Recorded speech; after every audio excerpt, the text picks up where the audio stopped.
Hi, I'm Maile Ohye. I'm a developer programs tech lead at Google. I've been at Google since 2005, working with our search and our webmaster tools teams. But if I were a consultant for your startup, here's all the advice I would give in under 10 minutes. This talk is aimed for companies who have their main content below about 50 pages. For those sites that are looking to rank for thousands of unrelated keywords, like an e-commerce site or a news agency, you might want to invest more time with SEO. My objective for this talk is to provide you the basics in the most efficient manner possible, and to help you feel assured that you're not doing something totally wrong related to search, and last, to provide pointers for more information. The first thing to do with your new domain is to decide whether you want visitors to see the www version or the non-www version, at which point you'll 301 redirect users from your non-preferred to your preferred version. Now, many large corporations like Google and Facebook actually keep the www version, but you're free to do whichever you want. The reason why we use a 301 and not a 302 is because a 301 is a permanent redirect. And that way it signals to applications like search engines to actually transfer all those indexing properties from the source to the target. The next step is to verify ownership of your site in Webmaster Tools. And I don't just say this because I work with a team, but I think this is really valuable. I encourage you to sign up for email forwarding. Email forwarding allows Google, when we have any message for you, like we think you might have been hacked, or we think your site is hosting malware, or we're having trouble crawling your site and we found a high number of unreachable URLs.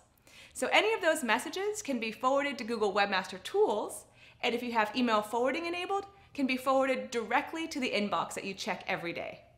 One more research tip is to perform a background check on your domain. For example, if it was previously owned by spammers, then you're not going to rank very well now. So one good way to check is to look at the keywords listed in Webmaster Tools for your site and see if you see any unwanted words there. Also, you can see if you're indexed by performing a site colon search with your domain. And if you see any problems, the Webmaster guidelines can be found at this URL. And if you have questions about penalties or reconsideration requests in that entire process, my friend Tiffany Oberoi has a great interview listed here. I'd like to highlight the Fetch as Googlebot feature in Webmaster Tools.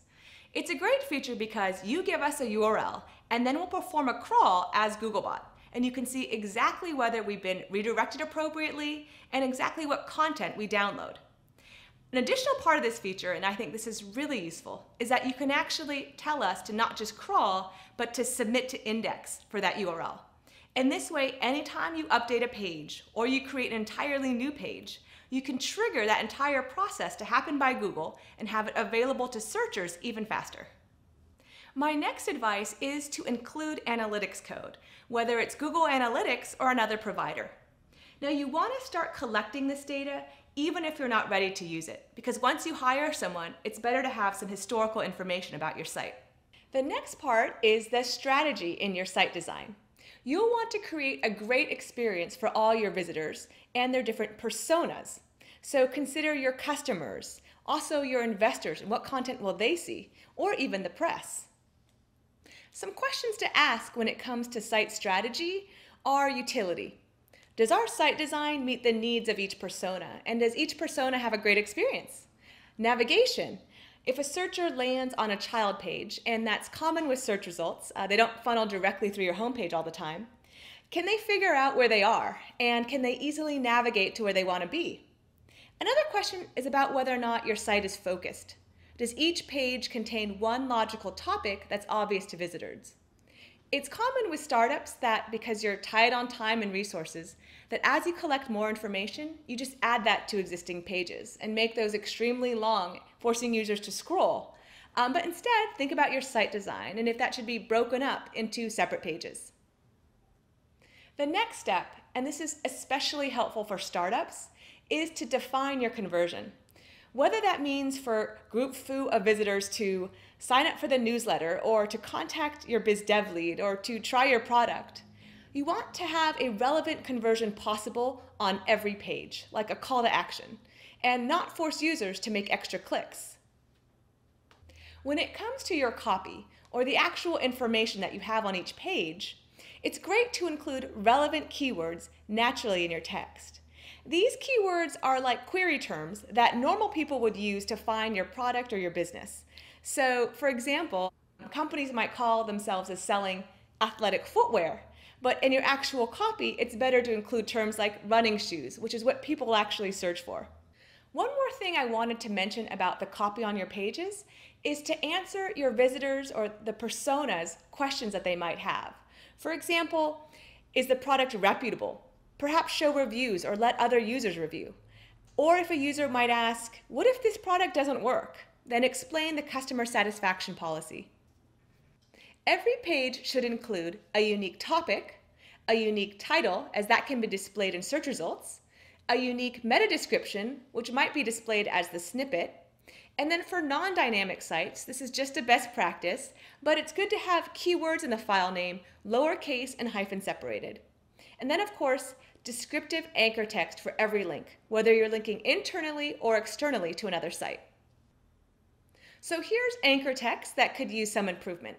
For more information on our product specifications, click here. Click here is not that descriptive. Better way to have it would be, for more information, please read our product specifications. So that's what you want to aim for.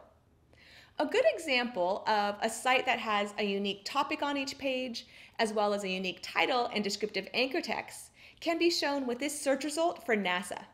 Now, NASA doesn't only have their homepage shown, but also has generated site links.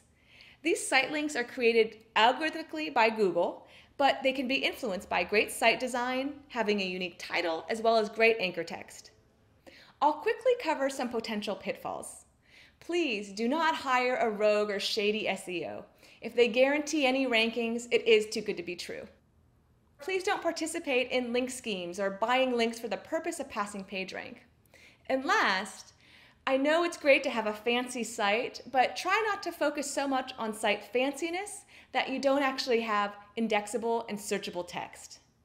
Another thing to consider about your site is the page load time.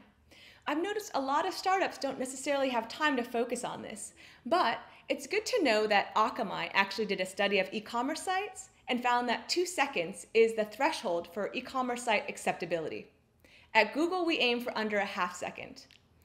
In general, the longer your page takes to load, the more likely it is that users can click away. Now let's talk about ranking. Check that you rank for your company name, hopefully #1 and with site links. If you want to rank for other terms, you can use Webmaster Tools search queries, and I put this link earlier, but here's the link to a video on using Webmaster Tools. Then, get involved. For startups, it might be the case that no one searches for your new kind of product or service, so you have very low query volume. At that point, you could prioritize finding a potential audience or community through existing forums, blogs, or social media sites. Know that to rank well and to stay on top, provide an awesome product or service, and then generate buzz. Startups often ask me about social media marketing and whether they should invest their time. Well, I think that social media is terrific, and one big reason is that rather than just having an avenue of users coming through search, this really diversifies your approach, and you can get visitors from different sources. But here are a few tips. First of all, think holistically.